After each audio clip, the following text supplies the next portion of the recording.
देखिए, अब बात सिर्फ इजराइल या फिलिस्तीन की नहीं रही, पूरे मिडिल ईस्ट में इजराइल की ऑपरेशन का खौफ महसूस किया जा रहा है।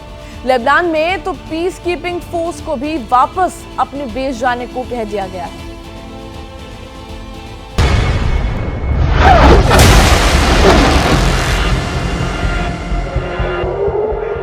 जिस वक्त हमास के आतंकी इजरायली नागरिकों को मौत के घाट उतार रहे थे, जिस वक्त हमास के रॉकेट इजराइल के शहरों पर बारूद बरसा रहे थे, उस वक्त पूरी दुनिया इन हमलों की निंदा कर रही थी, क्रूरता और बर्बरता को लानत भेज रही थी। लेकिन एक ऐसा मुल्क भी था जो खुलकर हमास के सपोर्ट में खड़ा था।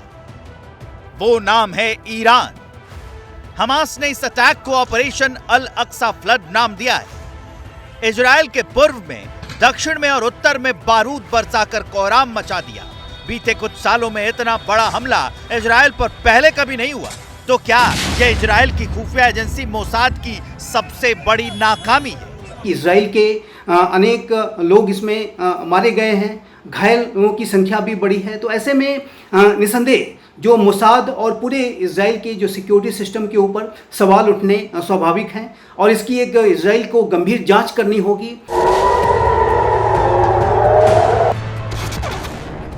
हमास ही नहीं, पूरी दुनिया जानती है कि अब इजराइल कुछ बड़ा करने वाला है। नेतन्याहू ने इंतकाम लेने का ग्रीन सिग्नल दे दिया है। आईडीएफ को जगह और एक्शन लेने के फुल आजादी है। मिडिल ईस्ट से कभी भी बड़ी खबर आ सकती है।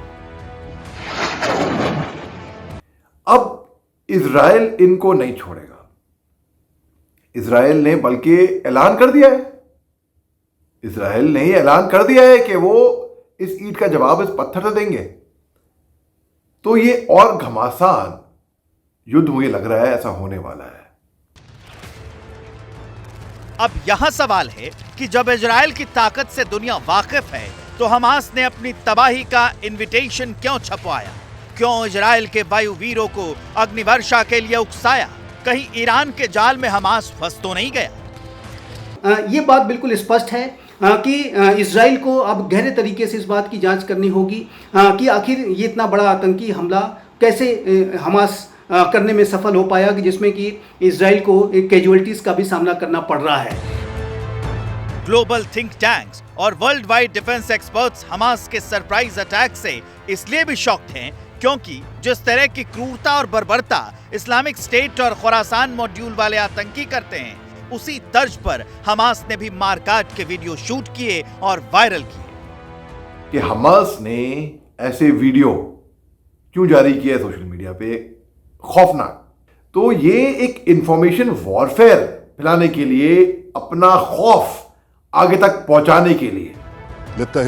इजराइल वैसे भी अपने दुश्मनों का पीछा 365 दिन करता है। इजराइल का वजूद ही ताकत के दम पर कायम है।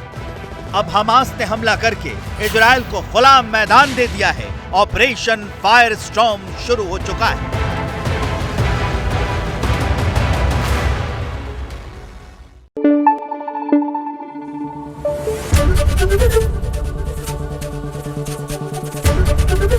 एबीपी न्यूज आपको रखे आगे।